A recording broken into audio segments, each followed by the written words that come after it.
Rowan, what would you like to give to the museum? Sally, I would like to present a saucy limerick, which I think will dignify the museum in many ways. So I would say the saucy limerick summarises a lot of things that I think are very important, because it is at its best actually a very fine form of poetry. I would argue right up there with Byron and Milton. And, when it really scans properly and someone has spent a whole month perfecting those lines. And the value of the smutty limerick is that it sort of summarises all that stuff that's sort of rather innocent in the British way of thinking about sex, that is sort of, in the end, essentially full of humour, fear, embarrassment. And a rather disappointing ending.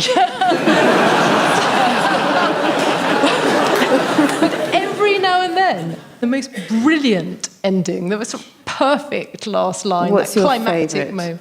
I can't do my favourite because it's a little bit too rude for Radio 4, but my second favourite, and I think it's so elegant.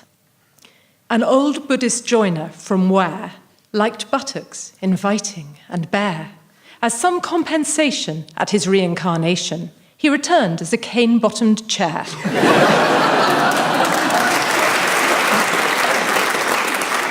Who invented the limerick?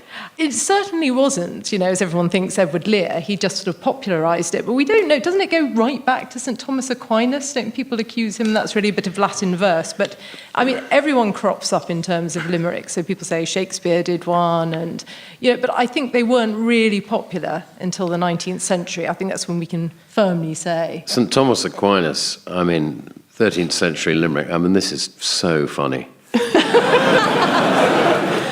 Sit vitiorum meorum evacuatio, compis cucentae et libidinis exterminatio, caritatis et patientae, humilitatis et obedientae, omnium qui virtutem augmentatio.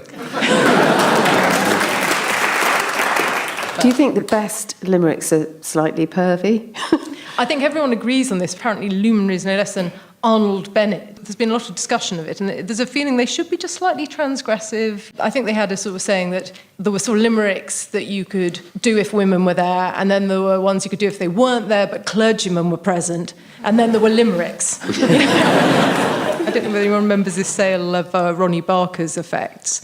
As Ronnie Barker had a collection of Edward Lear's limericks, and he'd sort of just looked at them and thought, these are a bit rubbish. Why would you repeat the first line and the last line? That's not good enough. So he'd gone through the whole book annotating them and improving them and had a little limerick at the front to say what he'd done. And it was auctioned for £3,600. His introductory limerick read, "There was an old fossil named Lear whose verses were boring and drear. His last lines were worst, just the same as the first, so I've tried to improve on them here."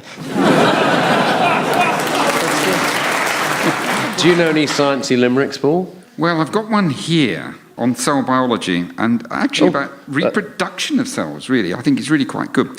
The daughter cells said, "We admit to being confused just a bit. We've no father or brother, and it seems that our mother has quite unexpectedly split."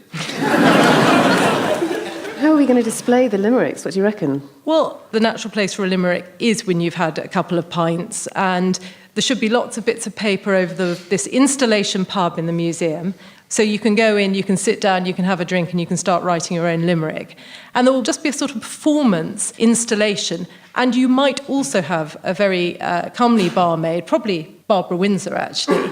And she will have tattooed this limerick. "On the breast of a barmaid from Sale was tattooed the price of her ale. And on her behind, for the sake of the blind, the same information in braille."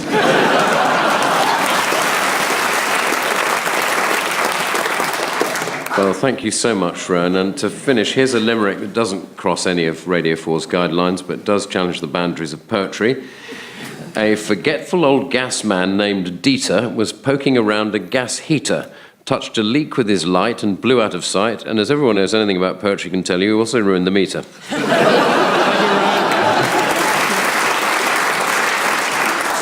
So